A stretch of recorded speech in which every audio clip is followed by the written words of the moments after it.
Consent dogs. Larry Rosenberg. जो कर दीजिए. हाँ? अमेरिका की बात कर सकते टॉपिक. सेल्फिंग. हाँ? सेल्फ.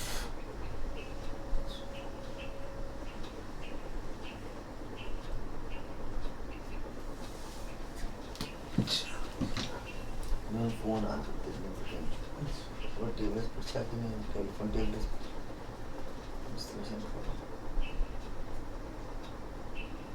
टेलीफोन टेबल्स पर आए से लॉकआउट टेबल आपके फोन का ठीक से करना ठीक है.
किधर लगाओ अपने भी ऐसे से कर ले कुछ आसपास कपड़े को डालना हाथ पे लगा ले मुझसे लगा ले तो मुझे पे लगा सकते हैं.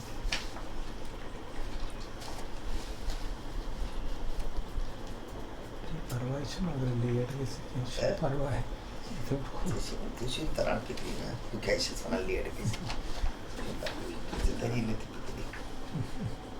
तुझे सिर्फ पलम छान भाई जिन्हें बिचूस पानस रिट्रीट करान बिचूस में गोयमन करान मारे ना सोचो ठीक पाला चुली मगर लिंदे यूं ज्वाइन च करान तो तिगुंती कैसे ना थोड़ा वो चुन की भी ज़्यादा लेट कैसे किसी 8 मिनट कर ले यार क्या गए 8 मिनट में वैसे चीज़ 8 मिनट चीज़ ना सोना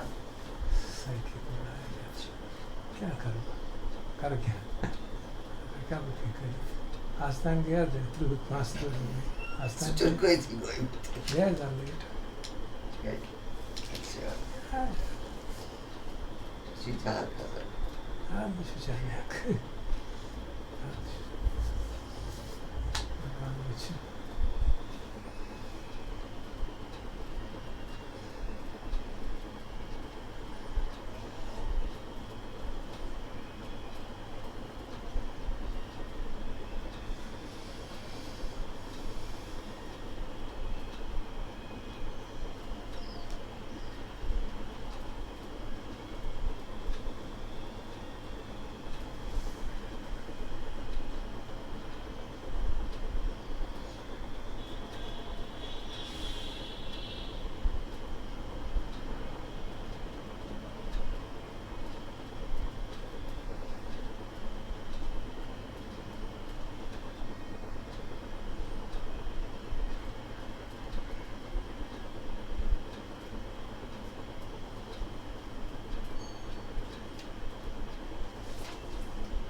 फरस लगाना फरस से बड़े खाना तो सब कुछ फरसी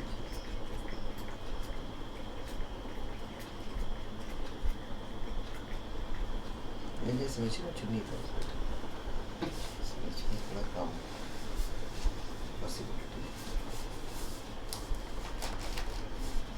शायद वो टीवी कवरेज वर्चुअल बात शायद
chanting, page 14,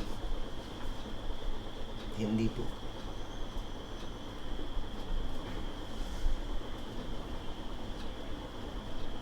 Yo so bhagava arham sambuddho swakato hi bhagavata dhammo supatipanno yassa bhagavato savaka sangho tamayam bhagavanta sadhammam sasangam ime sakari iyatharanam aropite abhipujayama sadhuno bhante bhagavasu parinibhutopi pachima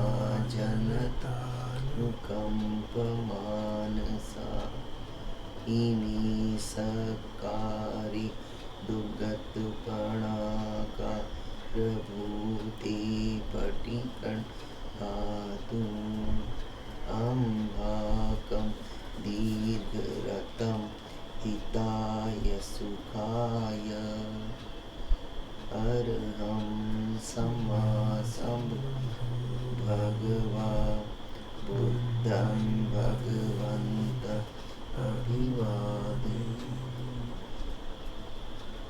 swakato bhagavata dhammam namasami supatipanno bhagavato savaka sangam Vandamam buddhasya bhagavato ubhag namkaram karomasi namo tassa bhagavato arahato sambuddhassa namo tassa bhagavato arahato sambuddhassa namo tassa bhagavato arahato sambuddhassa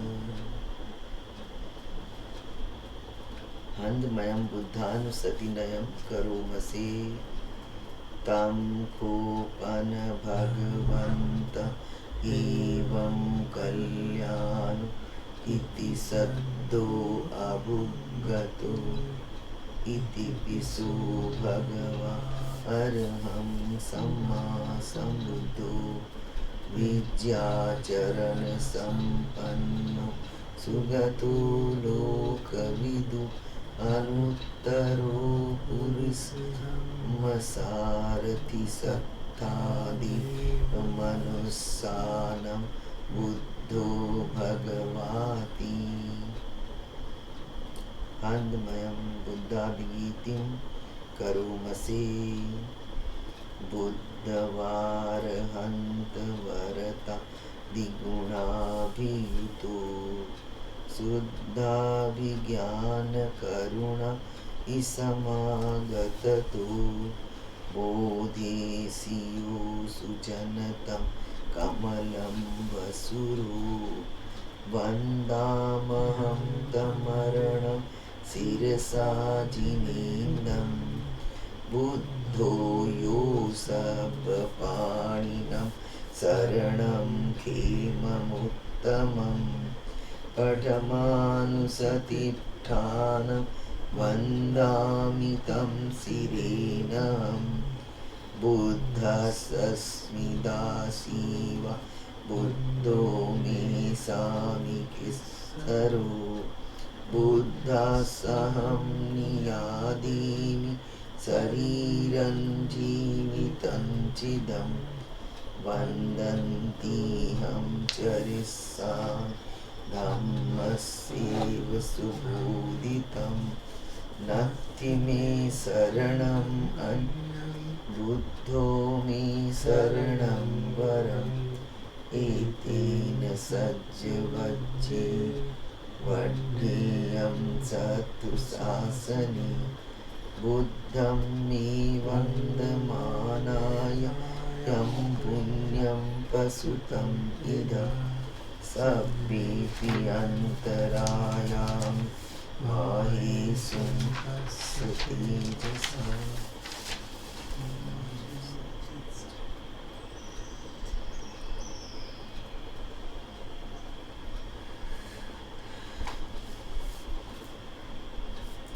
हन्दमयं धम्मानुसतिनयं करोमसे स्वाखातो भगवता धम्मो सन्दिट्ठिको अकालिको एहि पस्सिको ओपनयिको पच्चत्तं वेदितं विन्योहीति।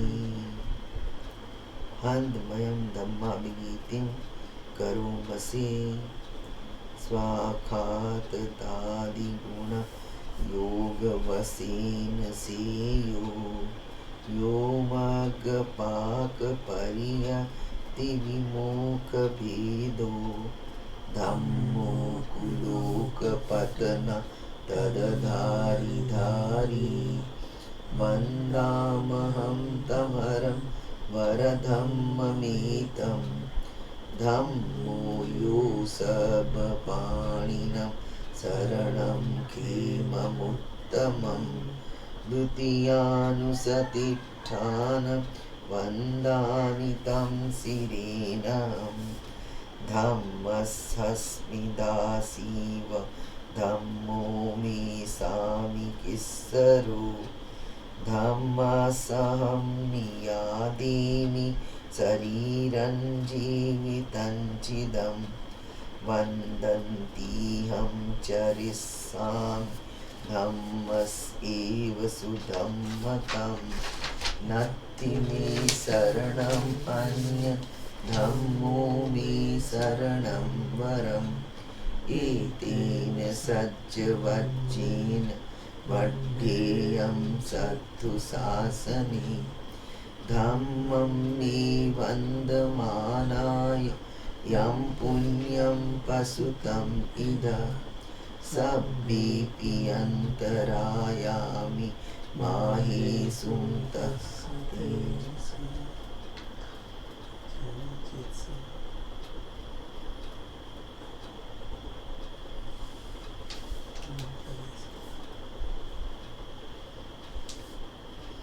हन्दमयं सङ्गानुसतिनयं करोमसे सुपटिपन्नो भगवतो सावकसङ्गो उजुपटिपन्नो भगवतो सावकसङ्गो न्यायपटिपन्नो भगवतो सावकसङ्गो सामीचिपटिपन्नो भगवतो सावकसङ्गो यदिदं चत्तारि पुरुषयुगा अष्टपुरुषपुद्गला एष भगवतो सावकसङ्गो आहुनेयो पाहुने दक्षिणेयो अञ्जलिकरणी अनुत्तरं पुण्यकीर्तं लोकसाति।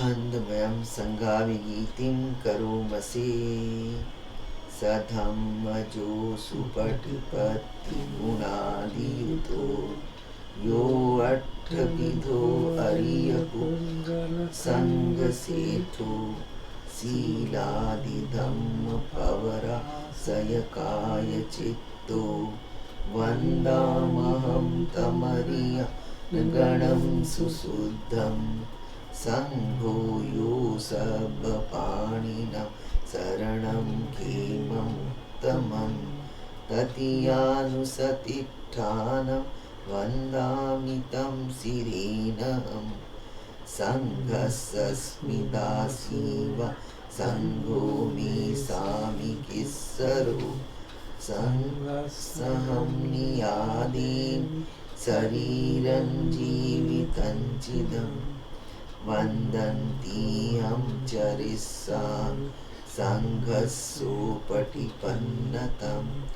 नत्थि मे शरणम् अन्य सङ्घो मे शरणं वरम् एतेन सज्जवज्जे वड्डेयं सत्तु शासने सङ्घं मे वन्दमानाय यं पुण्यं पशुतम् इदं सभ्येऽपि अन्तरायामि माहेषुं तस्य तेजसा।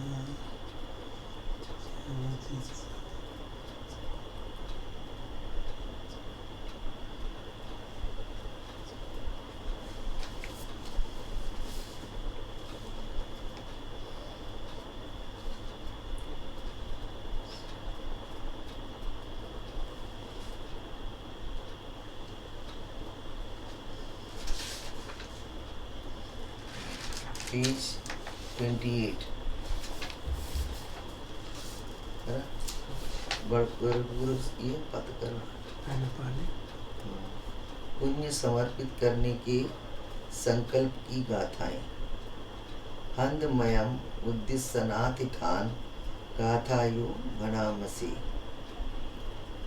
इमिना पुण्य कम्मेन उपज्जाया गुणोत्तरा आचार्योपकारा च माता पिता च ज्ञातका सूर्यो चंद्रमा राजा गुणवंता नरापि च ब्रह्ममारा च इंदा च लोकपाला च देवता यमो मित्ता मनुष्या च मज्जत्ता वीरिकापि च सब्बे सत्ता सुखी होन्तु पुण्यानि पकतानि मे सुखं च त्रिविधं दितुं क्षिप्तं पापेथवो मतम् इमिना पुण्यकम्मेन इमिना उद्दिश्येन च क्षिप् आहं सुलभे जीव तणुपादानच्छेदनम् ये सन्ताने हीनादम्मा यावनिर्मानतो ममम् न सन्तु सबदायैव यत्थ जातो भवे भवे उजुचित्तं सती पन्या सल्लेखो वीर्यम्निना मारा लभन्तु नोकासं कातुं च वीर्येषु मे बुद्धादिपवरो नाथो धम्मो नाथो वरुत्तमो नाथो पच्चेक बुद्धो च संघो नाथोत्तरो मम तेषोत्तमानुभावेन मारुओकासं लभन्तु मा। आई अब हम सब अपने पुण्य समर्पित करने के संकल्प की गाथा का पाठ करें।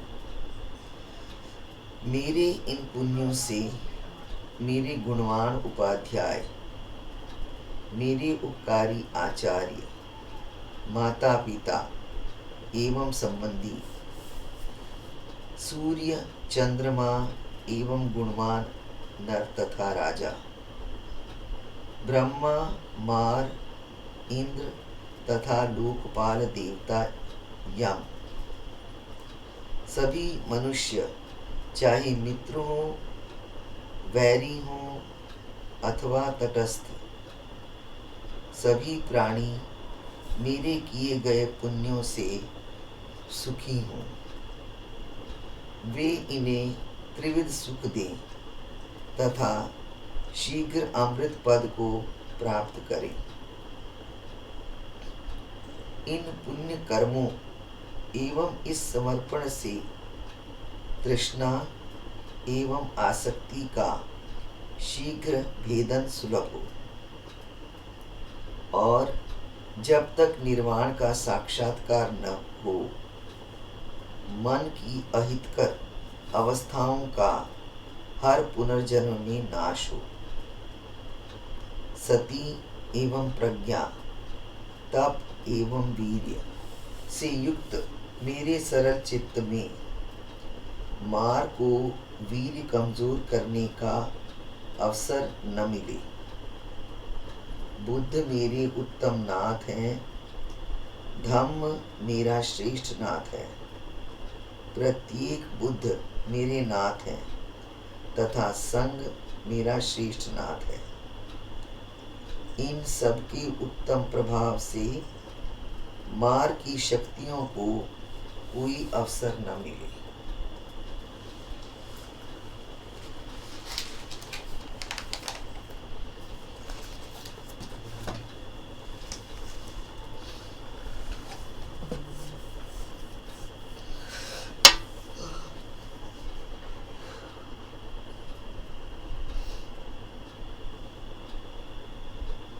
Now we'll listen to the discourse by Larry Rosenberg titled Selfing.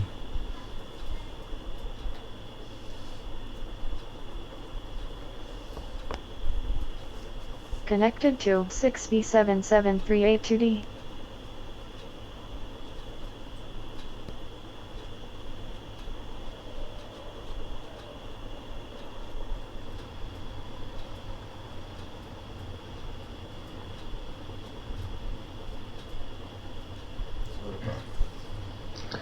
I'd like to say a few words about selfing tonight.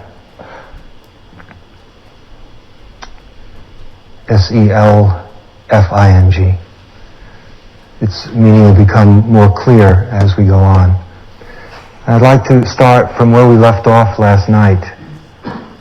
If you recall at the end, some hints on how to investigate physical pain.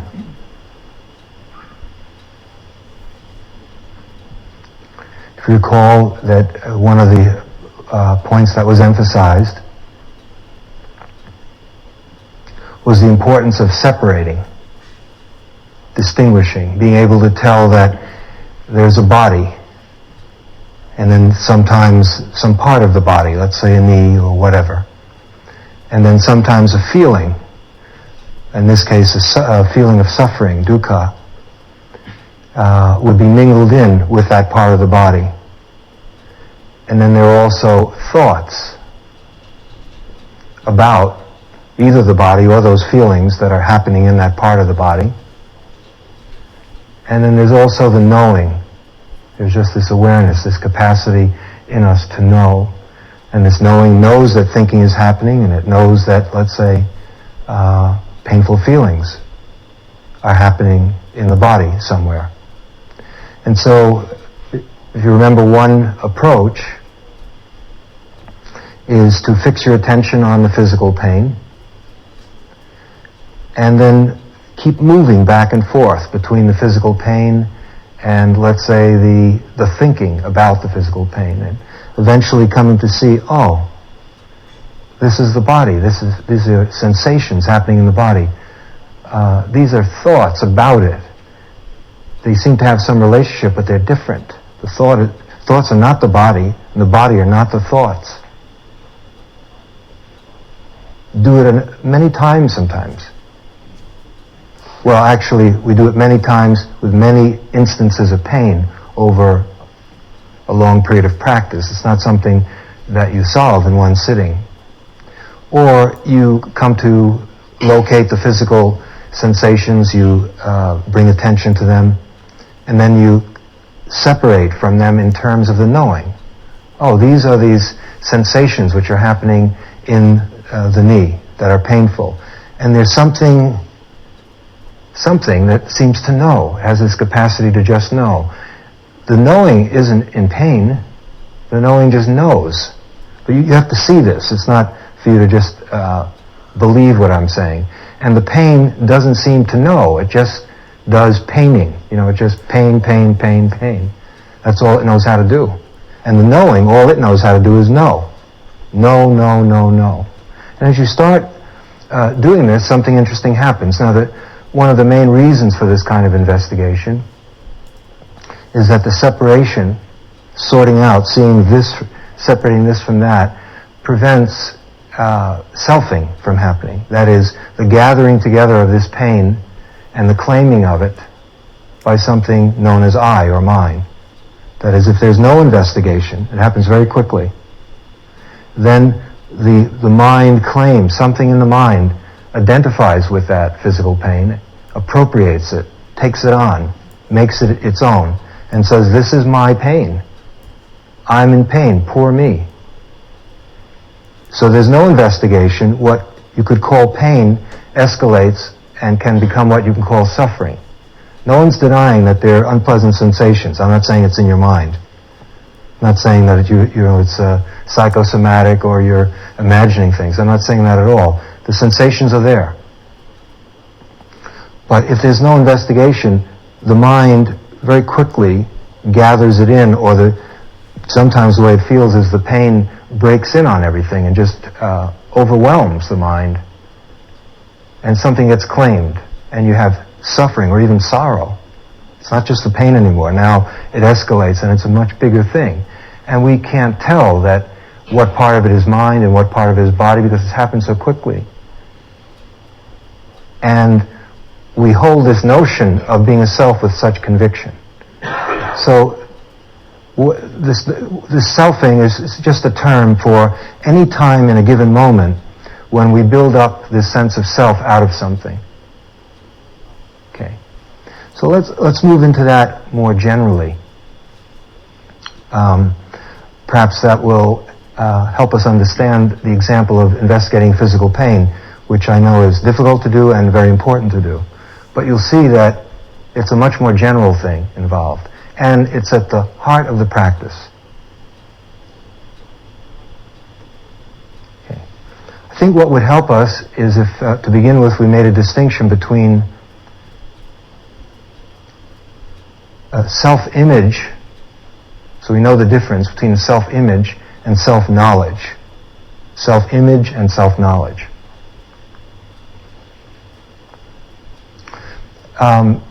Self-image would be images that come up in the mind about ourselves.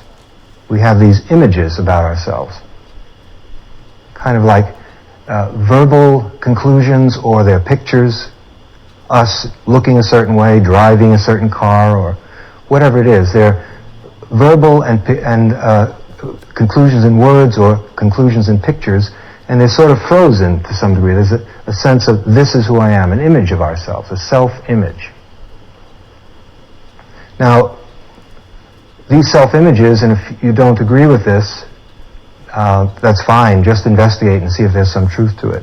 These self-images are an enormous burden that we carry around. Now, it seems as if we keep manufacturing them, images about ourselves, in order to get security. It feels secure because when we create a nice one, and they're usually very idealized. Something extraordinary, so pure and beautiful and brilliant and beautiful, handsome, and all these. They're idealizations, and the creation of that image makes us feel good. We think it gives us some security. We also have some very negative ones, so they take turns. Just awful pictures of ourselves, also idealized. No one's that bad. I mean, you're not that bad a yogi. People, in the interviews it comes out a lot, so I can't help if it's helpful that, for example, in interviews, many people think they're the only one who's not following the breath absolutely all 60 minutes of an hour sitting. And so I think people think I'm trying to make them feel good, but I'm not. I'm just telling you the truth. That's it's not what's happening. Okay. But so these self-images, if you look carefully at them, you'll see that, especially these positive ones, seem to be designed to make us feel good. Sometimes there's something we're growing into. It's an image of ourselves that's a little ahead of ourselves. And so we start to dress a certain way and talk a certain way and buy different kinds of objects, rearrange our house a certain way, moving in a direction of trying to create a new something or other that we're going to be at some point. And it can be comforting and reassuring. But unfortunately, it doesn't seem to lead to security. Quite the contrary, it keeps us very insecure. Because these images are a little bit like very rare porcelain, something from a museum that would cost lots of money that we're carrying around. It's very beautiful and also very delicate, and it can break very, very easily. And that's what happens. We're trying to protect ourselves. It's a bit like a mask, these images. But periodically what happens is something in the world pushes us around a bit, an event or a person, and suddenly something crawls out that doesn't quite fit the image, and the image just falls into pieces. Crushed. I'm not what I thought I was. I'm a good person. I thought I was a good person. Then suddenly someone says one thing wrong, and you lash out at them and scream at them. Maybe it's your child, whatever. And suddenly, where did that come from? Who said that? Well, it was you. It was me. And suddenly the image just falls to the ground. But we have ways of scotch taping it together and putting it back up again. But it's a very tiring way to go through life. Just want to make sure this self-image idea is, I know you understand, but I want to deepen it, because in a moment I hope you will tie it to impermanence and self-knowledge and our practice.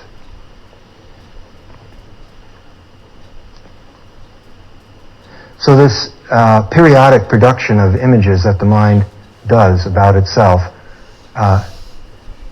it's another way of looking at it. It's as if the mind is constantly describing itself. It's sort of addicted to self-description. It will talk a lot about old images, sort of, I used to be a such and such kind of person. Again, oversimplifying perhaps 25 years or 30 years. During that time, I was a such and such kind of person. I was very worldly. And then a new description comes up. Now I'm very spiritual. Another word which stands for maybe the last 10 years. Okay, so if you listen to your mind, see if this is true. A lot of its time is spent describing itself to itself. And I think it's safe to say, to use a word as strong as addiction. In other words, it's endlessly describing itself to itself, what it was, what it is, what it might be. If it meditates, then it will be something wonderful at a future day, or maybe by the end of the retreat. And it goes on and on. It's quite tiring.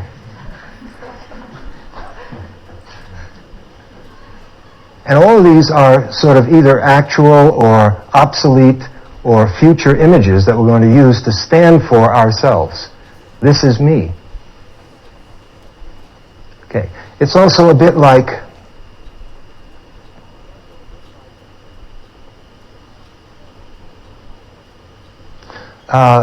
when people graduate high school or college, or when they get married, or when there's a communion or a bar mitzvah, or you go to a professional photographer and they take a snap, just a snapshot, and when it's well done, the person has perfect white teeth and nice rosy cheeks, and there's always a great smile. It might have taken hours to get that fraction of a second, frozen in time, that picture, which then gets blown up and it's put on the piano and in your wallet, and you mail them to different relatives, and that's you. Okay, that image stands for you. That's me, and it makes us feel good. We look over at the piano, and there we are with rosy cheeks and nice teeth. Nice, the suit is nice, and the tie or the dress or what have you. Or I don't think they do it anymore, but it used to be, do you remember in the movies, those of you who are over 30, where when you go to a movie, they would have 3 or 4 frames from what the movie was going to be. It would have the title, and then it would have scenes from the movie. And usually it would be a woman semi-undressed and a man with big muscles killing someone or shooting. Okay, but you would look at it, and if it was done right, well, this is what the movie is going to be about, and let me in there. Here's my money. But then often you'd go in, and those frames were not representative of what you saw. You'd come in, and I want my money back. There wasn't that much killing in it, and there was only about 1 minute of nudity. This was a long time ago. Yeah. Okay. But it's the same thing over and over. You see, it's sort of a simplification, an enormous simplification of something that's quite alive and changing. And when you come to a person in very unpredictable ways. So the self-image problem is that we're producing these simplifications. We're spending a lot of time protecting them. They get jostled and broken, threatened. On a retreat, they get threatened. I don't know if any of you have noticed. Some of our most cherished self-images, unfortunately, just fall to the ground right on your cushion, right here. Because so much stuff comes out that is not what you bargained for. Like, if you allow yourself to be aware of it, because that's the other thing. With the problem of the image, we defend it not only from other people by trying to present ourselves as consistently as we can in terms of who it is we think we are, but also when evidence comes up inside, which shows that we aren't really that, at least not in this moment, we have ways of denying it, avoiding it, or blaming someone else. Let me give you a cute one. Happened just the other day. Those of you who were in the hall, do you remember there was no one here to hit the bell at the 12:15 sitting? Does anyone remember that? Okay. Okay, well, let me tell you what really happened. Now, I don't know what your imagination is made up. Okay. But anyway, what happened actually was that it was my problem. It was my fault. I've been leading a lot of retreats in Cambridge, though, where lunchtime is 12:30, and I'm a little bit dizzy with retreats, so I was having an interview with someone. We not only have some of the formal interviews, but other people come, and some interviews go much longer that it's necessary. And I looked over at the clock, and I saw that it was 12:20, and I said, well, I have 10 more minutes to go, or 5 more minutes to go, because I've been going to lunch at 12:30 in our Cambridge retreats, but here lunch is 12:15, right? Okay, so then I thought I was going down a bit earlier, because I started to go down earlier than 12:30. And I see everyone pouring out of the hall. And one of my images fell to the ground. Larry, the dedicated teacher, reliable, someone you can really count on. Sits with the yogis, as almost every sitting, they're sitting right in the trenches with the troops, and so it was, in a very small way, humiliating. Okay, it wasn't that bad, but something happened, definitely. And then immediately, the mind is so cute. Immediately what came up is, oh, it's all right, because the bell from lunch rang, and they're going to think, you already understand, they're going to think that you knew that the bell from lunch would ring so that you wouldn't have to go down, and they're intelligent, they'd figured it out. And they also want to eat, so everyone would get there on time, and they'd think that you did that intentionally. It doesn't end here. So, it wasn't, I smiled, it was hilarious, actually. Now, to hear the mind struggling so hard, to defend itself. Then, a little bit later, there was a note on the bulletin board, and whoever it is doesn't have to raise their hand. If they want to, they can. It was anonymous. Someone's name was Metta. I don't know. It just said Metta. Okay. At any rate, what it said was, are you aware of the fact that nobody rang the bell at 12:15 in the hall? And immediately that same little voice, that Kilesha crawled out from under a rock again and said, why don't you answer this person with a note and tell them, well, you see, I knew that was going to happen. And I was like, where is this coming from? So devious. And I'm such, straightforward, dedicated teacher and all of the rest of that. Okay. At any rate, so it's that kind of thing. I didn't send a note, fortunately, or I wouldn't be telling the story, obviously. Okay.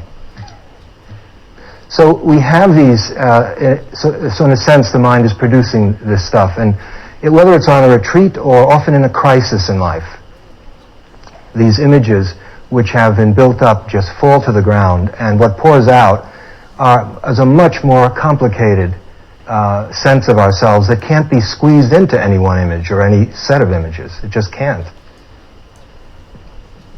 And then we have the problem of either hiding, feeling disgraced. Sometimes people commit suicide.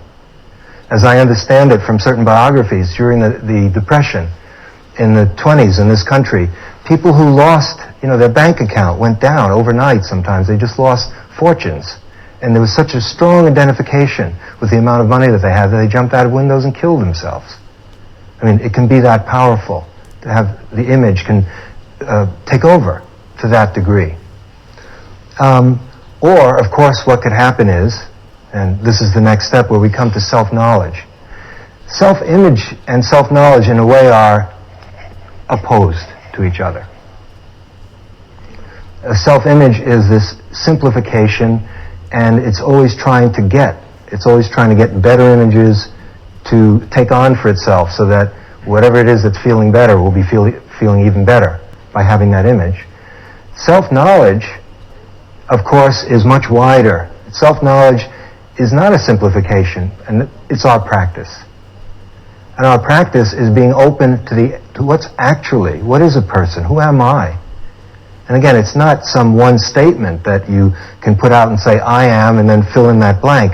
Because no matter what it is, if you try to do that, if you try to answer the question, who am I, with one phrase, or even a series of them, what do you do as you start to observe the mind, and you'll see that not only does that phrase come up, but a total opposite comes up. It's contradictory, you don't believe it. In other words, it's much more complicated. There isn't anything you can point to and say, that's me, that's the real me. I don't think so. I've been trying for a long time. I haven't been able to find it. At a certain point, you give up. Now, self-knowledge is very different. Self-image is trying to accumulate and strengthen. It's holding on. It's a kind of greed. It's a craving. It's a kilesa, clearly. It's trying to get something. Wisdom is the opposite.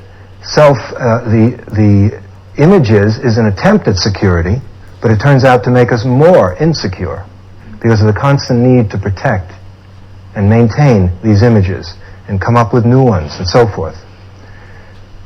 The way of wisdom, or self-knowledge, which is just seeing what's there, seeing these images, they're included.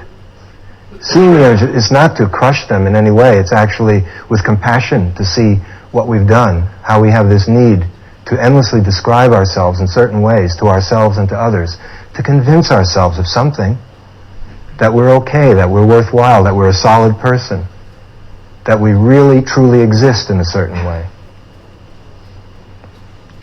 Self-knowledge is just the opposite. The security doesn't come from accumulation, but from letting go. So that when you're mainly dealing with self-images, and you start to look, you might say what you find out are, what turns up, this is what I am. Oh, I'm a this, I'm a that. And often in the early stages of meditation, a lot of what we're concerned about is what turns up in the practice, and we see that these are facets of ourself. This is what I am, and this is what I am, and this is what I am. We see different aspects of ourself. As the practice starts to move, that becomes much less interesting. Rather than finding out what we are, it becomes something rather different. It becomes what we aren't. And it turns out that no matter what it is that you can point to, it's not that. And so the letting go starts to, especially when you begin to understand that it's in the letting go that there's a coming to something that really does give some measure of fulfillment and security. It's not in any of these images. It's not in any of that. But rather it's in the letting go of the attachment to them. It's not that we clean out our minds and we're blank. It's that more and more we let go of the need to attach to anything as being me. The images still come up, no matter how much you practice. or I don't know, I can't say that for sure, but certainly for a long time, images come up. The problem isn't so much the images as what happens with them. And it's very, very subtle, very refined. And as you probably know, all the great spiritual traditions are concerned with the problem of the ego, with letting go and being egoless or being humble.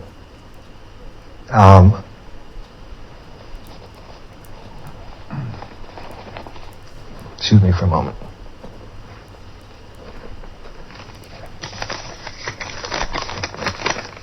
It was Jesus who said, "It is easier for a camel to go through the eye of a needle than for a rich man to enter the kingdom of God." But the inner meaning of that has nothing to do really with money. But the rich man is someone whose ego is filled up. It could be about money, but that's not really it.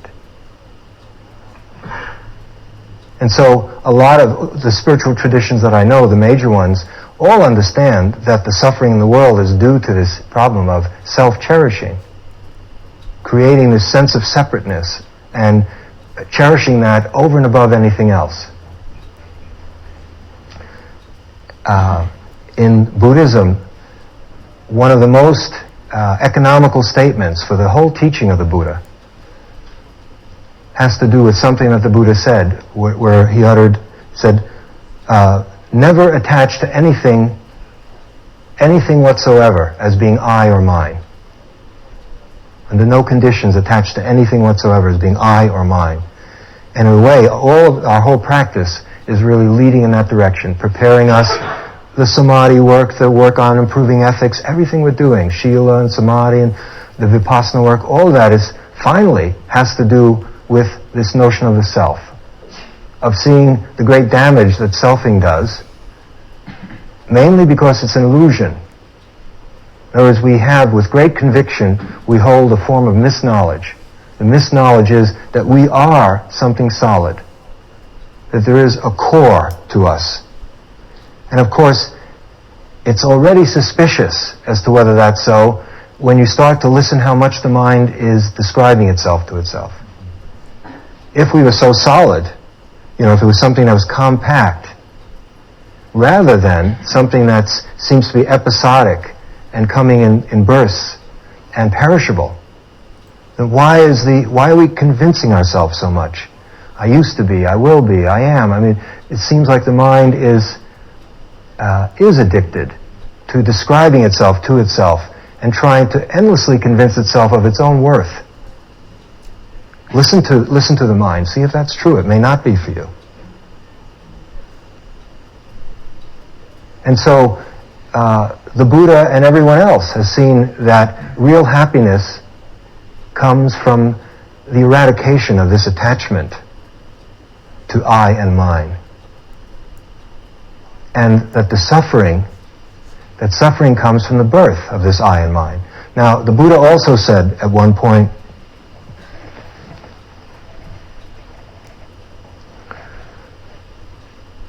he talked about birth is suffering. Probably some of you have heard that, as the Buddha says it often. Birth is suffering. And it's meant in a number of senses. One is that physical birth, that it's painful for a child to be born. It also means that to be born, to have a body and to have a mind, to be here, is to put yourself in a field where suffering happens. If we didn't have this body, if we weren't who we are, we wouldn't be suffering right now. But we are, so we suffer. That means to be born is to enter into a realm where suffering is quite predominant. The human realm, for all of us. There's another meaning to it as well. In this case, and this is the meaning I prefer to use for our work right now, is that the birth that the Buddha is talking about is really not the birth of a physical child or a physical body, but it's the reason it's suffering is it's the birth of the I. That is, it's a mental birth. From moment to moment, every time that the I is born, or every time selfing happens, every time something in us appropriates what's happening and takes it on as being I or mine, then that will lead to suffering. Whether it's my knee, or it's the pains that are happening, this is happening to me, this is my knee. At that moment, what is born is this I around the pain. And there's got to be more suffering because of that. Now, let's explore this a little bit.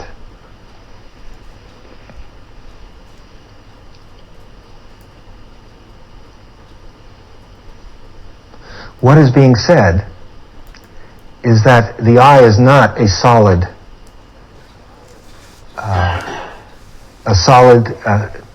entity that has a core to it, but rather the sense of I arises in given moments and it also falls away in given moments. That is selfing, this claiming, identifying with something and then making that be who I am. This comes and goes all day long, so that in that sense the I is born and dies many, many times during a day, sometimes many, many times during a sitting.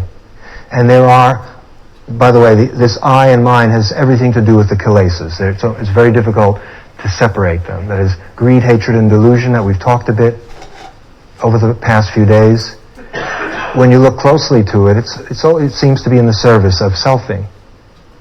We're greedy because we want something to enhance the self. And the aggressions are also often to protect the self, to punish somebody who's punished our sense of ourself, and so forth. And confusion or delusion is endlessly protecting this process. We don't investigate when we have confusion, when we have unawareness. We don't investigate, and so we live in a form of misknowledge which we hold with great conviction that we exist in a very solid way. And if you make I, then you have suffering. That's what's being said. You don't have to agree with any of this, and it's not meant as a philosophy, by the way. I hope you'll see by the end of this that it's very, very practical, and it's something that ought to be helping. Well, if you don't see it at the end of this, I hope at some point you see it. It ought to help us with our practice. It's not a question of whether you agree with me or not, because some of the things I'll be saying you can watch in your own practice and see what happens when you do it. The I can be born around anything. This selfing can happen around anything. We can identify with the body. And we then use the body to think that this is who we are. We identify with our age, the age of the body, the weight of the body, the particular way in which the body looks. If we appropriate that and make that the basis for this sense of self, then we have a self that is derived from our attachment to the body, and then we have problems. We have a lot of suffering. We have people who are embarrassed to say how old they are. Why? What is it? Some disgrace? Some shame? I won't mention his teacher's name, but it's one teacher I stopped working with. That's why I won't mention his name. And he was a nice enough man, and he was in very good shape, but obviously an older man. And I asked him what I thought was an innocent question. And I said, "How old are you?" And he just got very embarrassed, and he went, he didn't want to answer. And I said, "I'm just asking how old you are." And he said, "I'm in my 70s. I asked how old. He said, "I'm in my 70s. Does that mean 71, 79? I mean, and I saw that it was very. There was a lot of vanity around. He had a very trim physique. Had done a lot of yoga. He was a yoga teacher, and I saw what would a certain thing. It's not isn't the only reason, but so that we suffer. In other words, if you attach to the body that way, or if your weight isn't exactly what it's supposed to be in the culture at a certain time, or if your features don't fit the way the latest models look, then we walk around with images that are tarnished. Well, we feel there's something wrong with us, and we feel all kinds of problems come out of this, simply because we identify with the body. I learned it in the most dramatic way with a yogi some years ago. It was a woman that had been coming to retreats and to interviews for quite a few years, and we'd had many exchanges. She had one arm since childhood, and the one arm was such a problem that she so identified herself with her body and that she had one arm that there was almost nothing, whatever we talked about, it always came back to that she had one arm. And it led to lots of depression and self-doubt and awful feelings that she had about ourselves. I tried everything. And I try to be kind. I did. One day I was just, I don't know what, it wasn't out of wisdom, it was just out of exasperation. And I said, this may sound crazy, but I think you're the biggest egomaniac I've ever met. And first she was taken aback, and then she was delighted. People who have a handicap often are treated very carefully. People walk tiptoe around them. And so no one would say something like that. Like, you're an egomaniac, because we don't say that to people who have one arm because we're overprotective. But what I meant was, okay, you have one arm, I understand, but are you going to destroy your whole life because you were born with one arm by seeing that's the only thing that you can say about yourself? She was quite a lovely, intelligent, sensitive person. And so from that I learned a lot. I just learned how fiercely we can get trapped by an identification like that. And to some degree it was helpful for her as well to understand that that's egotism too. We tend to think of egotism as something very positive or something someone's getting a lot of something. But the flip side of that is just as egotistical. That is, we have an incredible negative self-image about the body, let's say. What is that? It's the same game. It's the same trap. One side is that we like our body. We like how it looks, we like how it appears to others, and we work very, very hard, feeding it and massaging it and oiling it, and we do exercising it. But what it really needs, we need to rub in some wisdom into it. It's got enough oils and moisturizing creams and night creams. What it lacks is a little bit of wisdom, because we all get old, and we all go through this whole thing. Why torment each other? What's the point? No one wins. Those with good bodies don't win. Those with bad bodies don't win. No one wins. The whole thing just is ignorance. Okay. And clearly, if you move over, let's say, to the university, in the intellectual realm, people don't identify with their bodies so much, perhaps, but with their thoughts. And just to disagree with somebody's ideas sometimes in the university. And it's like you've just tried to kill them, try to cut their head off. Because that idea is them. It's not an idea that they had, it is them. It's their baby, their creation, they gave birth to it. But what they really gave birth to, from our point of view here, is what the Buddha is saying, is selfing. The I organized itself around a particular body of thoughts. My theory. Okay. And of course, not only is there suffering for that person, but for everyone else, heaven help them if they disagree with the theory. Okay. You can see I have some stuff about universities. I spent a lot of time in them. And then I got pardoned some years ago. Okay. They let me out for good behavior. And obviously anything. We can grasp onto anything and use it as the basis for forming some sense of ourself. And then suffer. When people like what we think we've identified with, it's good. We like it. It does feel good. But it doesn't always work. And there's nothing that pleases everyone. And so inevitably we run into problems. Okay. What this leads to now as we move is it becomes very subtle, the examination of egotism, so that even certain forms of selflessness, that is, could be good works. Let's say certain forms of religious work. The person could be, from one point of view, there could be a lot of generosity. But if you look closely, if that generosity, a person could even give up everything. But if there's still this I and mine in it, let's say taking credit for being so generous, then there's still going to be that suffering. It gets to be very, very subtle. There's a Jewish joke which captures it. Probably some of you know it. It's the high holidays in the synagogue. And the rabbi gets up and goes to the front, and the community is there. It's just packed. It's full. Everyone is there. And the rabbi has got his full religious clothing on, and suddenly falls to the floor and starts pounding the floor and crying and screaming, "I'm nothing. I'm a nobody. I'm just absolutely nothing. I'm a no one."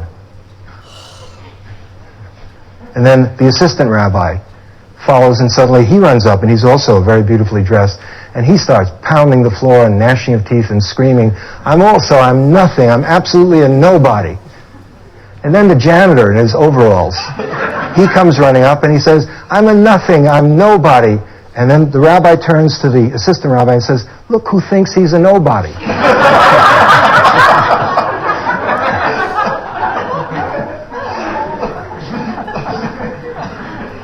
So it's a tricky game, you know.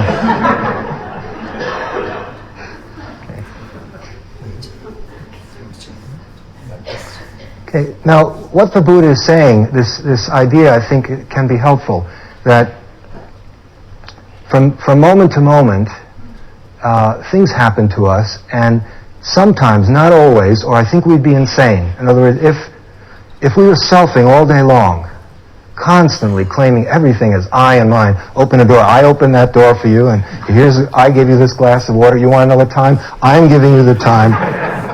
It's my watch and I'm giving you the time. I don't have to do this, but I'm going. Okay. I think we would all just fall over from exhaustion, and so there are breaks. During the day there are times, and there's some of our happiest moments when we forget about ourselves. And we just do. We just function. We do something, whatever it is, or we just are in that moment. But also, there are times in the day when what happens is, no matter what it is, and it could be opening a door, what happens is something in us, there's the birth of this I or mine, and there's attachment, there's a grasping on to whatever it is, and if there is and here's the key thing for us, why it isn't hopeless. If there's no awareness, then there's an actual birth of I. The I is born, and as soon as I is born, very shortly mine is born.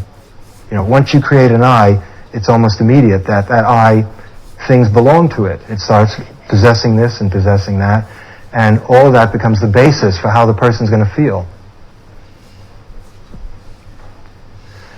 Now, we can't stop that from happening. Have you noticed how your mind is out of control? It's ungovernable. By now you should really know that.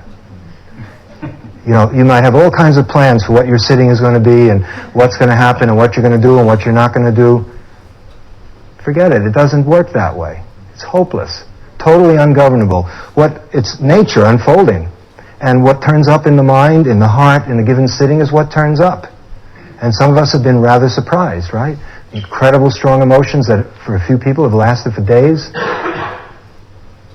Sometimes wonderful things. I'm not saying it's always painful, but I think it's safe to say there's a huge unknown here, you know, that we don't know when something's going to come up. And so it's like a little machine, you know, this I, it's sort of the engine that moves us all day. I'm going here, I'm going to get that, I'm going to eat my meal, and then I'll go to my sitting, and then I'll go upstairs and change into a different outfit because I can come down for my next sitting and I'll look better in my new outfit. We do it, so we're doing that a lot, and we can't stop a lot of that. It's hard, the mind will do a lot of it, even if we don't follow suit. It's ungovernable. It's like the secretion of juices, you know, in the digestive system. The mind just keeps secreting these ideas, you know, they come out, I and mine, claiming this and that. If you try to stop it, it's repression. You'll just be cutting things off, and it'll be more egotism, trying to not be an egomaniac. And that's what the rabbi that's what that's about. But what we can do, we get back to now to sati and panya, if you recall, truth-discerning awareness, or mindfulness plus wisdom, mindfulness plus discernment. That as that capacity in us develops, and that's everything that we've been saying tonight is leading up to one of the most important aspects of vipassana. It's insight into this process that we're just hinting at tonight. So that when, let's say, this I is born in a given moment, and it could be born around anything, something very trivial or something very important, because more and more, because of the practice, we're able to accompany it with awareness. If awareness and a bit of wisdom is there, the selfing emerges, the I emerges. But if it's got some awareness that meets it as it happens, we can see the process happening. We can see this I and mine and even the attachments. And it's like the poison is taken out of a snake. It's not dangerous when we're aware. When the contact is blind, when delusion is dominating, when that kilesa is dominating, then the I and mind takes over. And then we have the battle of egos in the world, small egos of people and whole societies and families and so forth. So the key then is, first of all, is to develop this awareness and discernment. Remember, the awareness is this ability to land on an object, to be present. And the discernment is to begin to see just what's happening, to kind of tease out the significance of it, like we did with the physical pain. Well, it's not that different here. Because, have you heard this one? This is kind of floating around meditation circles. Where's it go? If somebody, I'm not sure I have it right, but it's something like, the lights are on, but there's nobody home. Has anyone heard that? What does that mean? The lights are on, but there's nobody home. Okay. I don't know what it means either.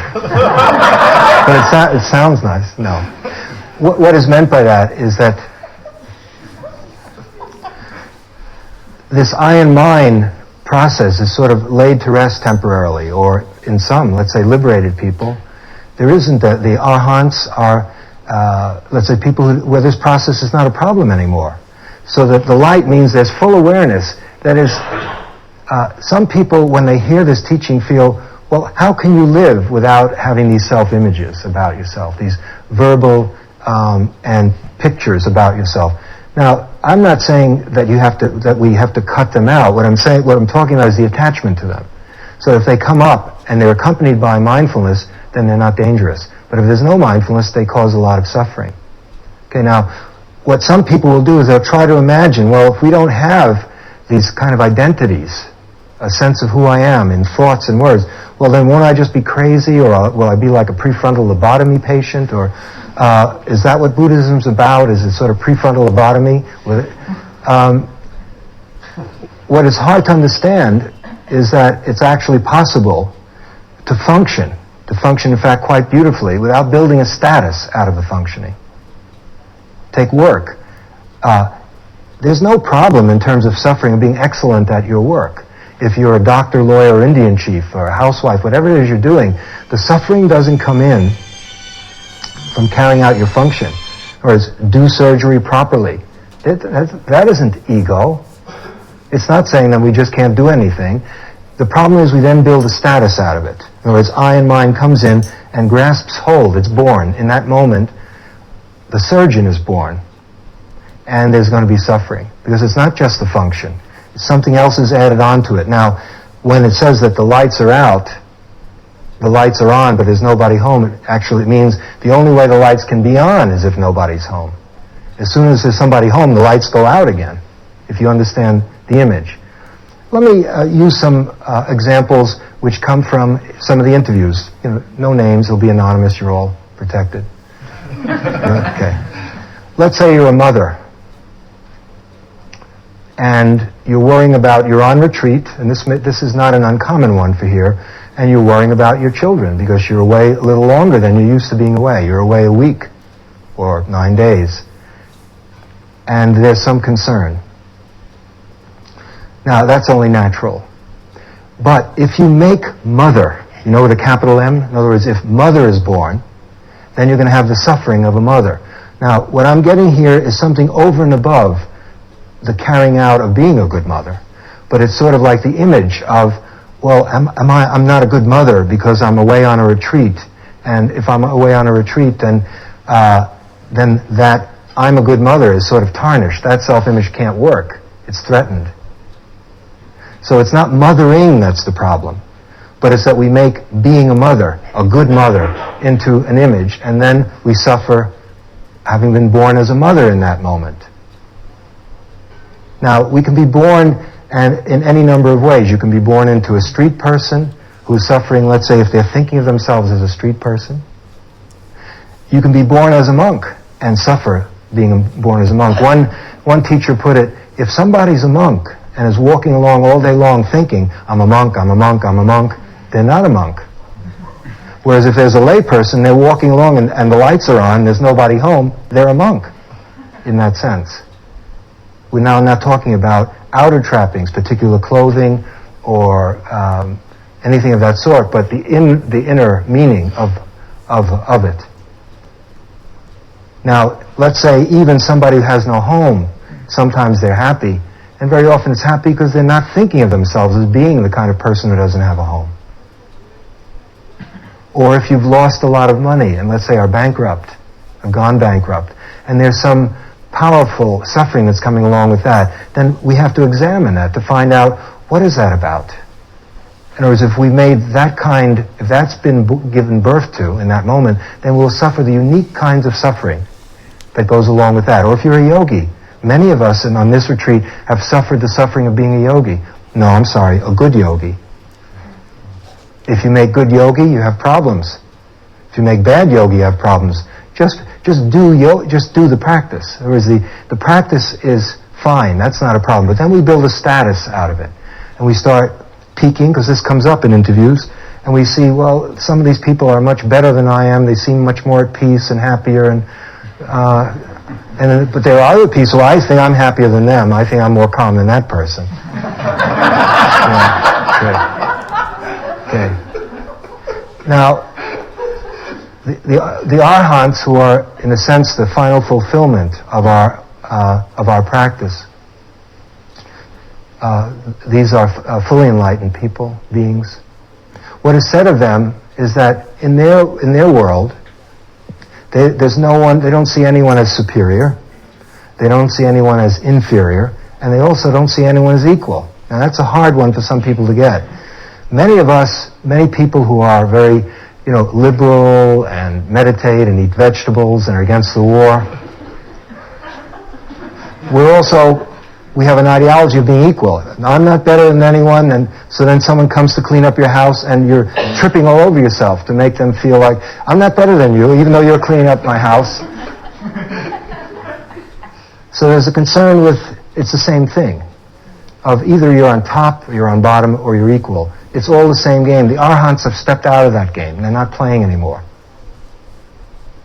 And as a result, they're not suffering. That means they just are, and they relate to a person as a person. Those other things are in the mind.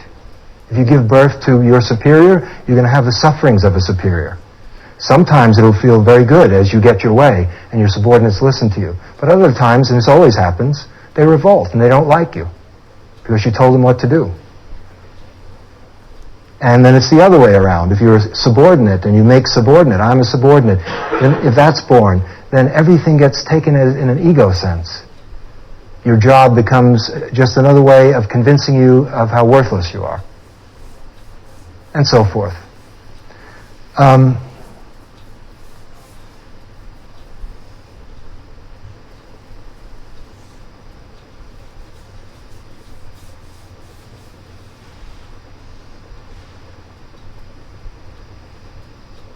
Why don't I end with, I couldn't do any better than what the Buddha said. Once again, don't attach to anything as being I or mine. Now, this is not like a global statement. It's something that we can actually see in our own life from moment to moment. We can see when we're doing it. You can begin to develop that sensitivity. You can begin to feel that in this moment you just created this sense of I did this for you, or you did this to me. Sometimes it's how hurt I am. But in that hurtness, like if somebody has violated you, you've been very kind to them and lent them money and been just wonderful. And what do? They tell everyone that you're an awful person. And you feel very bad. At that moment, you can suffer that, but you can also see they've done you a favor because they flushed out this ego. And what you've seen is that it's so palpable. You can feel this sense of I did this for that person, and I was over their house, and when they were sick, I brought over soup, and I did all this stuff, and what do? They told my cousin that I'm not, and you can just feel the I is feverish, and it's very clear. At those moments, those are very good times to study that process, because you can't miss it. It has nothing to do with whether you're right or wrong, it's just that egotism is there. Well now, our practice is bringing a very gentle, non-violent, non-judgmental mindfulness plus discernment to that. It's investigation. It's not to condemn ourselves for being egomaniacs. It's with great compassion. It's looking at it with the eyes of compassion. It's seeing ourselves from with the eyes of compassion. Because we're stuck with this process. The burden of life is this. The huge burden that we're each carrying is the burden of me. I'm carrying Larry around, that's my burden, and you have yours. And so the challenge of the practice is learning how to lay the burden of life down. It has to do with living and not so much with turning everything that we do into some event in the realm of status and becoming. Okay, finally, I don't know if you hear this as practical or not. I feel it is. I feel that just being given this teaching some years ago and then attempting to put it into practice has been very helpful for me. In whatever small ways I've been able to use it, it's helped me to let go of certain things that were really unnecessary. So that in your practice, let's say concretely you're sitting, from time to time, a large part of now in the Vipassana aspect of the practice is things are coming up in the mind about the body and about the mind, about ourselves, how we're doing. Oh, you know, you've been watching it now for a few days. If you identify with these things, if you identify with a certain sitting, a good sitting, and then you identify with that, and then you don't get it in the next sitting. First you make good yogi, and you're happy. But then in the next sitting, you make bad yogi, and then you're unhappy. Well, it's disentangling ourselves from this process. It's just when the sitting is nice and serene and quiet, enjoy it, let it go. But now if the I comes floating in, become sensitive to that. Boy, I'm a good meditator. Again, it's not to punish yourself for that, it's simply to know that that's there in the moment. It's non-judgmental. Our practice is learning how to peacefully coexist. It's non-violent. How to peacefully coexist with whatever the mind throws up, whatever it is, the worst possible conclusion that you have about yourself. And that's the beauty of self-knowledge. Self-knowledge is, we have to be open to whatever turns up. You can't say that you're practicing sort of practicing self-knowledge. I'm interested in what I can learn about myself. That's not self-knowledge. We're already doing that. We all know a fair amount about ourselves. Self-knowledge, what we're learning is the art of being totally open to what is revealed by the practice. Now, as probably we all know, we're not totally open. We're more open to certain things that come up during the practice than others.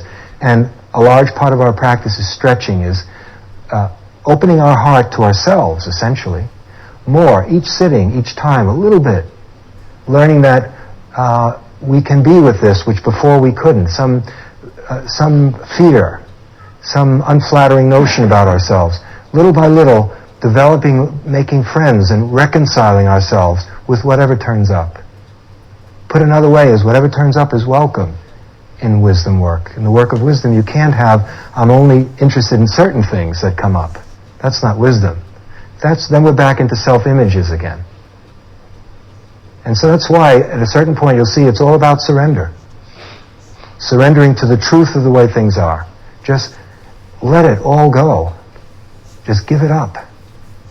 The struggle to be someone, to get somewhere, which doesn't mean you have to be lazy or not have a job or be good at what you do. It's more this kind of birth, this mental birth of I and mine that's added to what we do. It's not in the things of the world. You can do everything that you're doing if it's reasonable. It's more changing our relationship to how we do these things and how we relate to ourselves and others. Okay.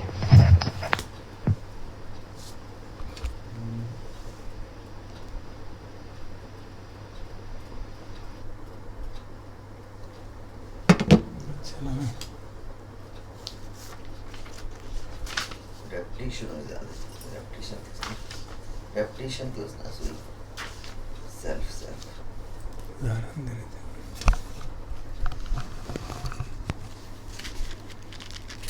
मैं संक्षेप में सारांश बताता हूँ उसका, उस उत्तम प्रवचन का।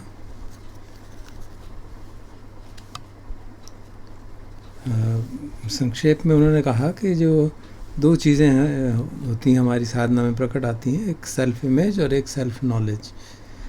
तो पहले सेल्फ इमेज के बारे में बताया कि जब हम अपने बारे में कुछ एक धारणा बना लेते हैं कि मैं ऐसा हूँ, मैं वैसा हूँ, चाहे वो अच्छी धारणा हो चाहे बुरी धारणा हो, और जब वो बनाते इसलिए हैं कि उससे हमको एक सुरक्षा का भाव महसूस होता है, ख़ास तौर पे अच्छी इमेज जो हम बनाते हैं। लेकिन जब वो जीवन के अंदर अपने कार्यक्रम कम अपने ख़ास तौर पे जब हम देखते हैं कि हमसे वो उस इमेज के हिसाब से हम नहीं जी पा रहे हैं, तो फिर बहुत दुख होता है। और कोई भी इमेज आप बना लें किसी भी तरह की, वो कभी भी एक जैसी फिक्स रहने वाली नहीं है, क्योंकि सब चीज़ें अनित्य हैं। वो एक हमने अपनी हमारी बनाई हुई कृत्रिम इमेज है, और उसके कारण से हम हमेशा परेशानी में रहते हैं और वो दुख का कारण बना रहता है।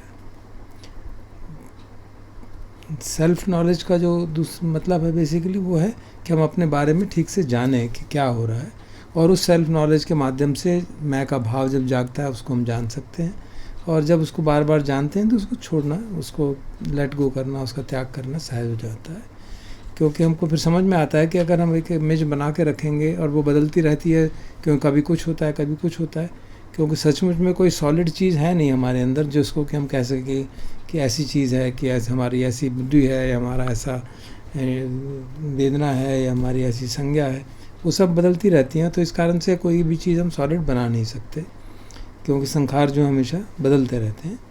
और जो भगवान की टीचिंग थी कि हमें किसी भी चीज़ से अटैच नहीं होना चाहिए, वही बात हमको यहाँ पे भी याद रखनी चाहिए कि किसी भी वो हमारी साधना के अंदर किस तरह से आती है, उन्होंने कई उदाहरणों से समझाया। और ये भी कहा कि सारी जो आध्यात्मिक परंपराएं हैं उन सबका मुख्य बात इसमें ये सब एग्री करते हैं कि जो मैं का भाव है वही सबसे महत्वपूर्ण दुख का कारण है। और भगवान की भी शिक्षा थी एक संक्षेप में, सब्बे धम्मा नालम अपनिवेशा, कि कोई भी चीज़ को हम ग्रैस्प करके ना करें कि ये मैं हूँ या मेरा है। तो उसके लिए उन्होंने उदाहरण दिए साधना के दौरान अपने जीवन के हिसाब से भी, किस तरह से उनके समझ में आया कि अपनी इमेज बचाए रखने के लिए हम किस तरह से मन जो है इमेज प्रपंच खड़े करता है और फिर उनको जस्टिफाई करने की कोशिश करता है। भगवान जब कहते हैं जाति पे दुखा, तो उन्होंने कहा वो जाति के दो शब्द मतलब लिए जा सकते हैं। एक तो सामान्य जो जन्म होता है बच्चे का, दूसरा मैं का जो जन्म होता है, अहम का जो भाव का जन्म होता है, वो ज़्यादा महत्वपूर्ण है हमारे दुख के कारण में। अगर हम बहुत सजगता से देखें तो हमें मालूम पड़ता है कि मैं का भाव जाग रहा है, और वो देखते हैं कि वो फिर बदल भी जाता है, और वो कभी अच्छा भाव जागेगा, कभी बुरा भाव जागेगा, कभी अपने को हम बहुत अच्छा मानेंगे, और जिस जिस चीज़ से आइडेंटिफाई करेंगे उस तरह की भाव जागता है। शरीर के बारे में उन्होंने कई उदाहरण दिए, किस तरह से हम आइडेंटिफाई करते हैं अपने शरीर के, अपने लुक्स से, अपने बाल हेयर स्टाइल से, अपने वज़न से, और उसके कारण कितने प्रपंच करते रहते हैं ताकि हम वैसे ही लगते रहें, अच्छे लगते रहें, और वो कितना दुख का कारण बनता है, क्योंकि वो अच्छा रहे हम रह नहीं सकते कभी। और इस केवल यही नहीं कि हम कई अपने अच्छे कर्मों के साथ भी हम अपनी इमेज बना लेते हैं, वो भी एक परेशानी का कारण बन जाता है।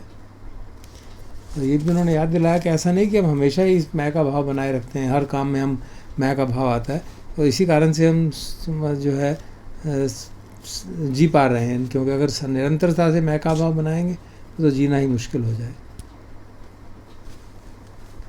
तो उसका संक्षेप में उन्होंने यही कहा कि अगर हम सती और पन्या कल्टीवेट ठीक से करें तो हम देख सकते हैं कि मैं का भाव जाग रहा है, और फिर उससे अटैच नहीं होंगे, उसके साथ तादात्म्य नहीं करेंगे, तो कोई कष्ट नहीं। ऐसा नहीं कि मैं का भाव नहीं जागेगा, जब तक राग द्वेष रहेगा तब तक मैं का भाव जागेगा, क्योंकि राग द्वेष का और मोह के कारण ही ये मैं का भाव जागता है। वो जो अरहंत होते हैं तभी जाके उनके अंदर मैं का भाव ख़त्म होगा, लेकिन तब उससे पहले तो जागता रहेगा। सजगता अगर हमारी बनी रहेगी तो हम उसको देखेंगे और उसको साथ चिपकेंगे नहीं, उसको ग्रैस्प नहीं करेंगे। वो किसी भी तरह के कई उदाहरण दिए, अच्छी माँ क्या होती है, अच्छी मेडिटेटर कैसे होते हैं, अच्छे बॉस कैसा होता है, अच्छा सबॉर्डिनेट कैसे, किसी भी तरह की चीज़ को हम इमेज बना लेंगे तो वो हमको परेशान करेगी। और एक अंत में ये कहा कि जो हम साधना के मार्ग करते हैं और हमारी सेल्फ इमेज सामने आती है तो हमको उसको कंपैशन से, करुणा से देखना चाहिए, ना कि उसके साथ ज़ोर ज़बरदस्ती करके उसको अपने को बुरा या भला कहना शुरू करना। जो भी प्रकट होता है साधना के माध्यम से, जैसे जैसे साधना हम ठीक से करते हैं मालूम पड़ने लगता है कहाँ मैं का भाव जाग रहा है, उसको उस तुरंत जाग के उसको वेलकम करें कि चलो हमें मालूम तो पड़ा। और जब इस तरह से करेंगे तो मैं का भाव कभी भी स्ट्रांग नहीं होगा और हमारी मैं की जो ग्रंथि है वो हल्की होती चली जाएगी।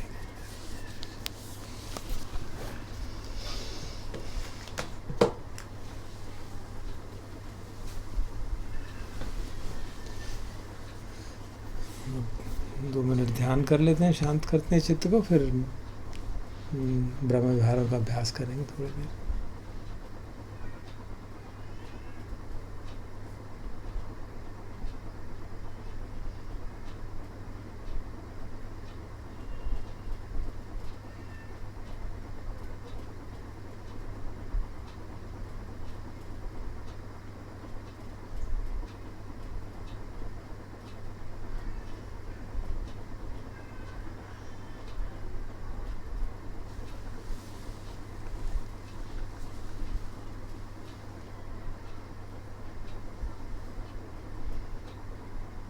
पहले मैत्री ब्रह्म विहार अपने प्रति, फिर प्रियजनों के प्रति, आरक्षण करने वाले देवताओं के प्रति, केवल इसलिए करते हैं ताकि मन में मैत्री हमारे जागे, क्योंकि हमारे चित्त इतने शुद्ध नहीं है कि निरंतर मैत्री से भरे रहे। तो इसलिए ये एक कुशल उपाय के रूप में ऐसे करते हैं, क्योंकि अपने प्रति मैत्री जगाना आसान है, अपने प्रियजनों के प्रति जगाना आसान होता है। तो इस कारण से ये कुशल उपाय है। ये इसको लिटरल सेंस में नहीं लेना चाहिए, एक तरीका है अपने मन के अंदर कुशल चेतसिक जगाने का, कुशल चेतना जगाने का, ताकि द्वेष कम हो, सद्भावना बढ़े।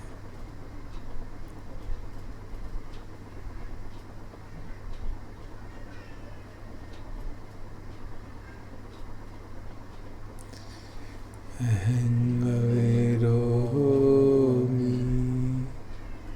अव्यापज्योमि अनिगोमि सुखी अत्तानं परिहरामि।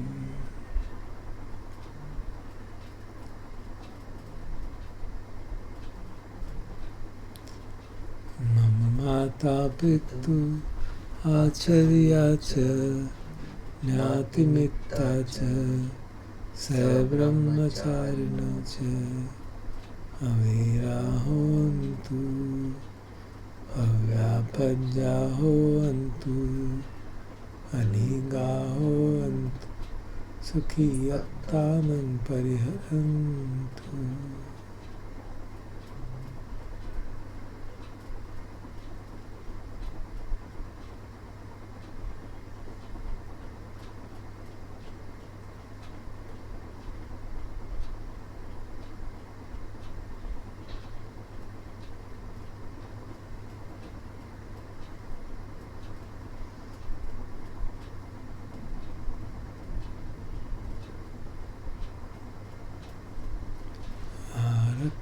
देवता भूमट्ठा देवता रुखट्ठा देवता आकाशट्ठा देवता अवीरा होन्तु अव्यापज्या होन्तु अनिगा होन्तु सुखी अत्तानं परिहरन्तु। वास्तव में जो हमारी स्क्रिप्चर में, त्रिपिटक में जो मैत्री की बात आती है, वो अंतिम जो हमारा सेक्शन है उसकी होती है कि सभी के प्राणियों के प्रति की जाए। ये जो हम पहले कर रहे हैं ये सब कुशल उपाय के रूप में, ये त्रिपिटक का पार्ट नहीं है। तो सभी प्राणी चाहे सूक्ष्म हो चाहे स्थूल हो, धरती पे हों, आकाश में हों, विचरण करने वाले हों, पानी में चलने वाले हों, पुरुष हों स्त्री हों, चाहे आर्य हों अनार्य हों, देवता हों, चाहे निरय लोक में रहने वाले हों, सबके प्रति सद्भावना, सभी प्राणी सुखी हों, सभी प्राणी निर्वैर हों, क्योंकि निर्वैर होंगे, निर्द्वेष होंगे तो तभी सुखी होंगे।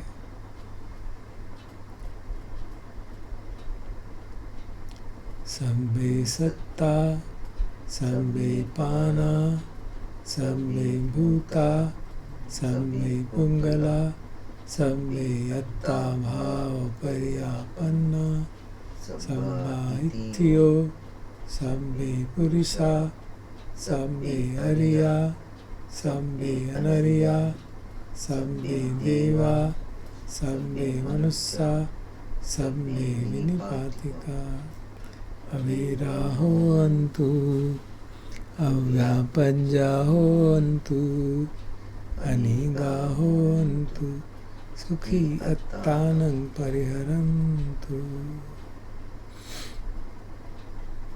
अब करुणा ब्रह्म विहार सभी को याद करके, जिनको हम जानते हों या जिनके बारे में सुन रखा है, जो इस समय अनेक कारणों से दुखी हैं, खास तौर पे इस महामारी के कारण, डायरेक्टली या इनडायरेक्टली,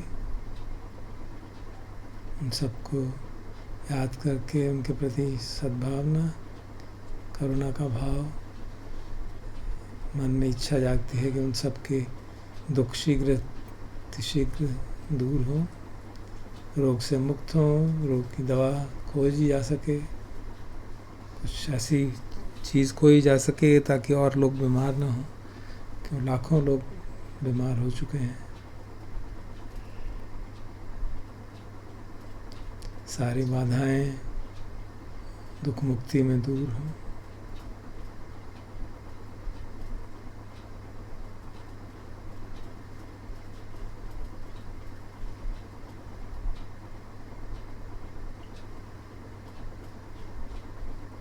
सब भीतियो विवर्जन्तु शोको रोग विनश्यतु माते भवतु अन्तरायो सुखी दीर्घायुको भव सुखी दीर्घायुको भव सुखी दीर्घायुको भव।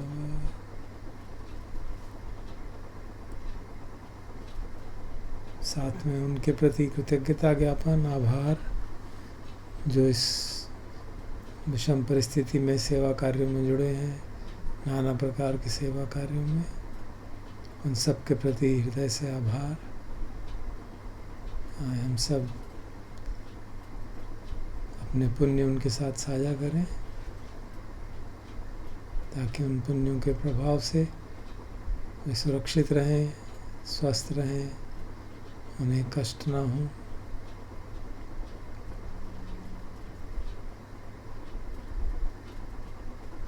पुण्यस्य इदानि याना अन्यानि कतानि मे ते संच भागिनो हन्तु सत्तानन्तपमानका।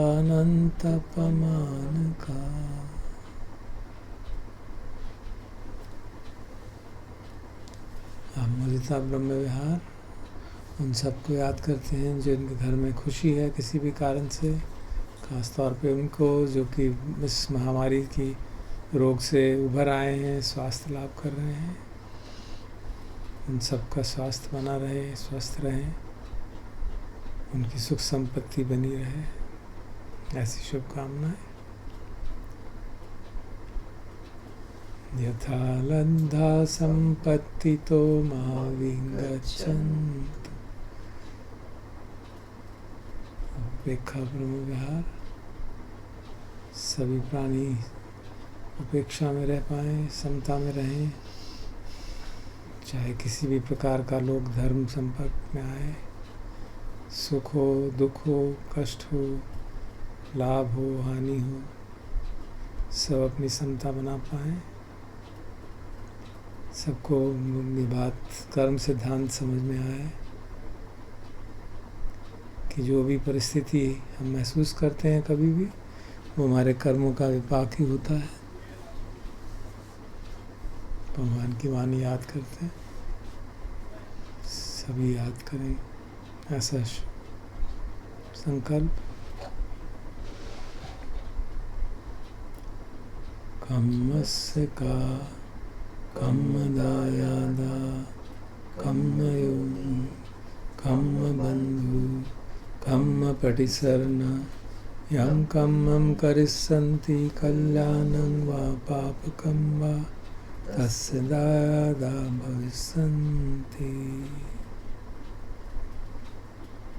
और इसके लिए बहुत आवश्यक कि हमारी प्रज्ञा पुष्ट हो, यथाभूत ज्ञान दर्शनम कर पाएँ, हमारी दृष्टि सम्यक हो।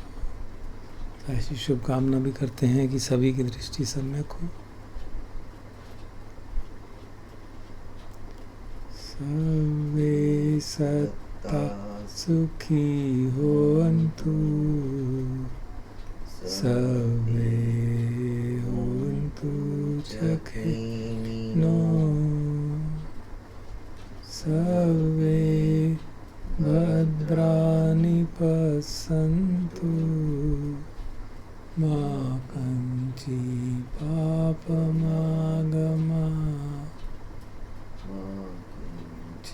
शोकमागमात् किञ्चित् दुःखमागमात्।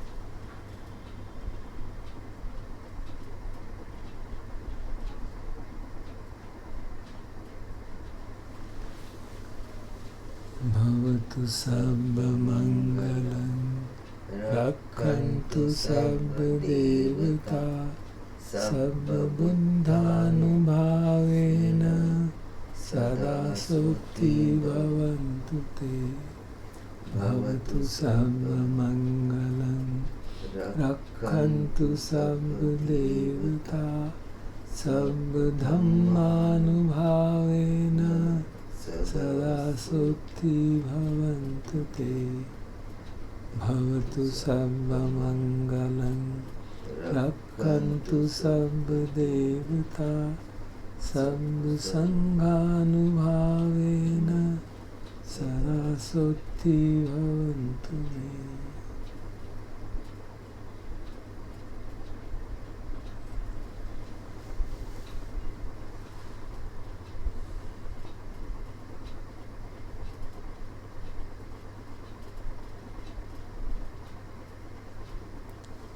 अरहं सम्मा सम्बुद्धो भगवा बुद्धं भगवन्तं अभिवादेमि।